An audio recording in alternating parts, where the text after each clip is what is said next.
बजरंग दल के राष्ट्रीय अध्यक्ष और हिंदुवादी फायरब्रांड नेता प्रवीण तोगड़िया उत्तर प्रदेश के बदायूं की बिलसी शहर पहुंचे और उन्होंने बांग्लादेश हिंसा को लेकर एक बड़ा बयान आज दिया। उन्होंने साफ तौर पर कहा कि फिलिस्तीन ने इजराइल के 300 लोगों को मारा तो इजराइल ने भी उनके 42,000 लोगों को मारा। सीरिया लेबनान तक घुस कर मारा। अगर झगड़ा बांग्लादेश सरकार से था तो हिंदुओं को क्यों कत्ल किया गया। देश में ऐसी सरकार होनी चाहिए जो हिंदुओं को सुरक्षित कर सके और उचित जवाब दे सके। मेरी इस बात को मोदी जी, राजनाथ जी और अमित शाह जी जरूर समझेंगे। उन्होंने अपना इस पर बयान भी दिया। बदायूं शहर पहुंचते ही उनके कार्यकर्ताओं ने भव्य माला पहनाकर उनका जोरदार तरीके से स्वागत किया। आइए सुनते हैं हिंदुवादी नेता प्रवीण तोगड़िया का क्या है कुछ कहना। पूरा उत्तर प्रदेश का मेरठ तक दौरा 10 दिन का करने के लिए निकला हूं। बांग्लादेश में हिंदुओं पर जो हो रहा है वह मानवता, न्याय, मानवाधिकार की सभी सीमा का उल्लंघन कर रहे हैं। झगड़ा तो बांग्लादेश की जनता और सरकार का था, तो हिंदुओं पर हमला क्यों, उनकी कत्ल क्यों। मंदिर की मूर्तियां तोड़ रही है और बांग्लादेश की सरकार जिहादियों के कब्जे में है। हम चाहेंगे कि इजराइल सरकार जो कर रही है वह भारत सरकार करे। इजराइल सरकार क्या करती है, एक भी यहूदी नागरिक का दुनिया में कोई नाम लेते हैं तो उनका नामो निशान मिटा देती है। इसलिए इजराइल ने ईरान में जाकर भी मारा है। पैलेस्टाइन में तो 42,000 का नामो निशान मिटा दिया। ये हजारों वर्षों के इतिहास में पहली घटना है। पैलेस्टाइन वासियों ने कितने लोगों को मारा था इजराइल में जाकर? 300।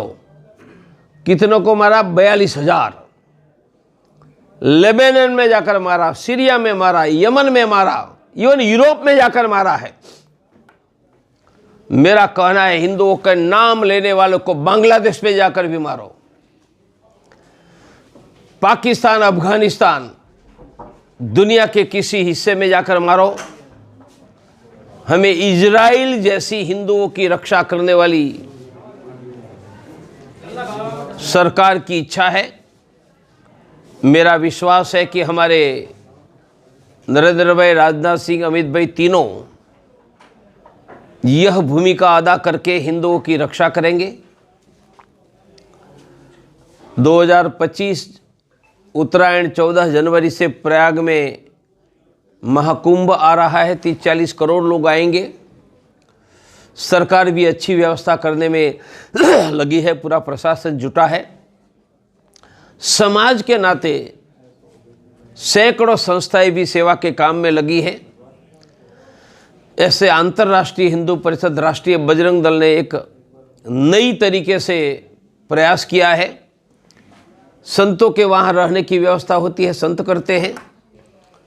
परंतु हमारे गोपाल जी बिलसी से गए, कैसे पता चलेगा कि संत के वहाँ कितनी रहने की जगह, कितनी जगह खाली है।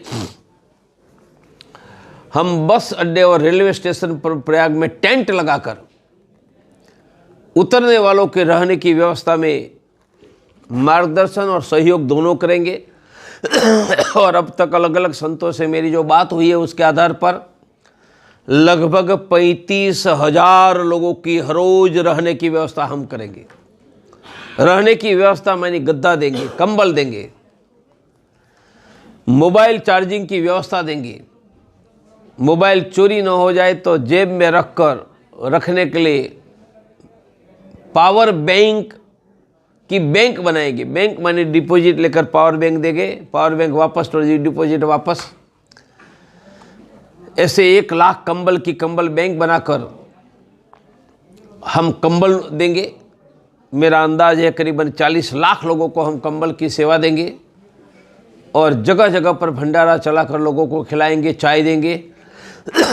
ऐसी व्यापक व्यवस्था अंतर्राष्ट्रीय हिंदू परिषद, राष्ट्रीय बजरंग दल ने की है।